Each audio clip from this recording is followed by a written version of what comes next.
I have a great idea for you. Go in your closets or in your house, things that are laying around gathering dust, things that you're tired of, and let's photograph them and put them up on the selling sites like eBay or Etsy or any of the other ones like Facebook. I'm going to show you exactly how to do it. It's real simple.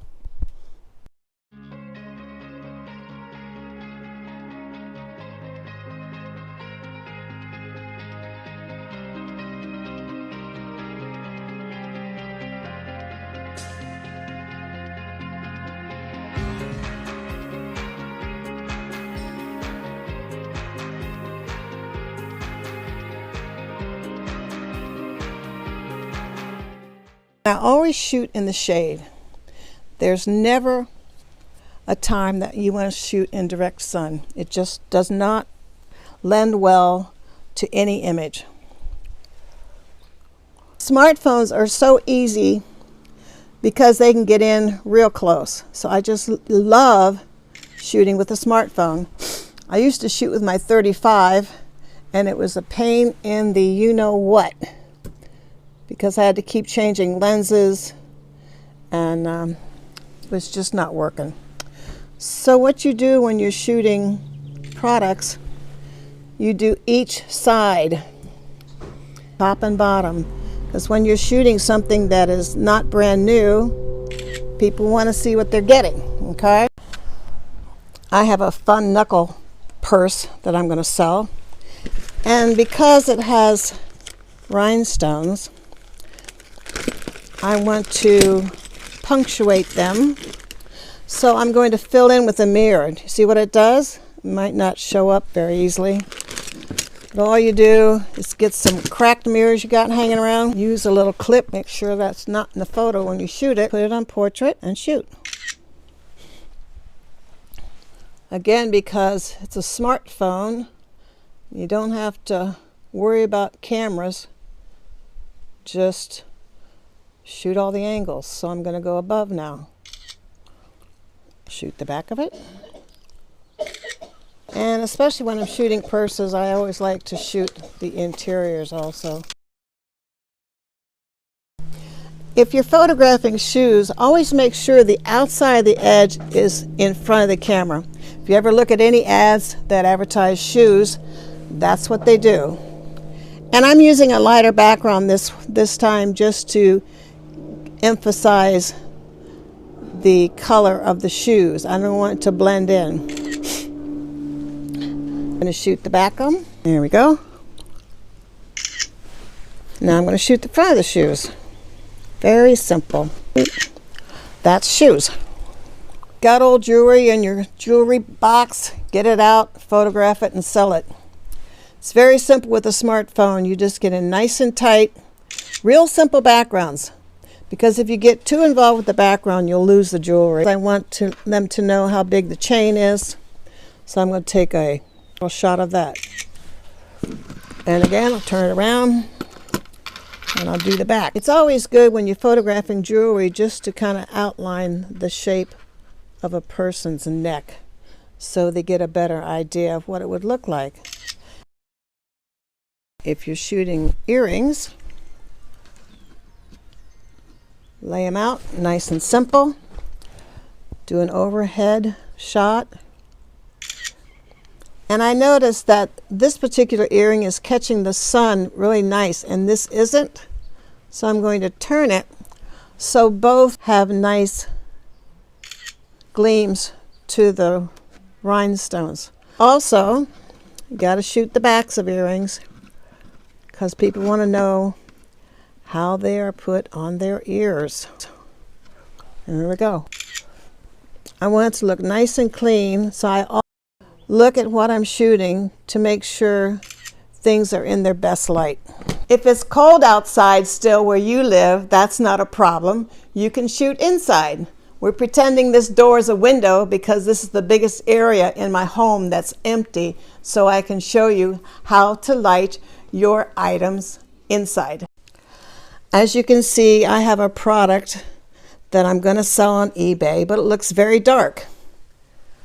The reason I'm showing you this is because I always backlight everything. It just gives whatever you're photographing more dimension. I also made a homemade fill out of aluminum foil on a piece of cardboard. Then I use this little clamp here to prop that up. So now I'm going to fill in a little bit with the statue, but as you can see, it still looks dark.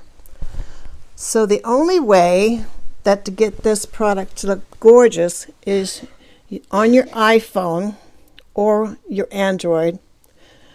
You put your finger right on the product and you'll see a little yellow square.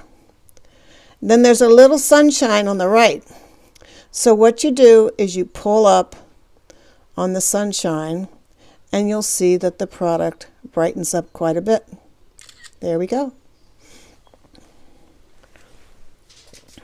Now I'm going to put my fill a little closer even. And if you don't need the silver, you just turn it around and you have white fill. Won't be as exaggerated. Again, put your thumb and you'll see the yellow square, and all you do is pull up. Pull up. See how much brighter that gets? And we photograph it.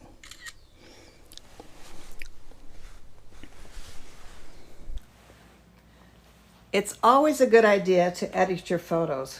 What I do first is I go to this little square at the bottom, press that, and if you see, you scroll up where it says duplicate. Duplicate the image, because if you don't, and you make changes to the image and you don't like it, you're stuck with it. At least if you duplicate it, you have a copy of the original. Then you go up to here to edit. Press that. There's this little, looks like a little firecracker parker thing. You can play with that, see what that does to the image. See how it changes quite a bit? Go to the next one. Exposure I usually don't deal with because normally I like the exposures. Brilliance, I will play a little bit with that. As you can see how it's filling in this little area here, which is kind of nice. Highlights, I'm not going to bother with. Shadows, I like to play with. It seems to add contrast or less contrast. I think I'm doing a little less contrast because it fills in this nice filigree here. Contrast, I'm not going to bother with. Brightness, I'm not going to bother with. Black point is also another one, just like shadows, where it adds, that looks very flat, which is too flat for me now. Then this adds some dimension to this piece. You got to watch saturation. I notice a lot of amateurs love to saturate everything. Please don't, because it's not natural. If you have to add something, do a little vibrance. You can add that. You can see the difference it makes. That almost looks like it's going black and white.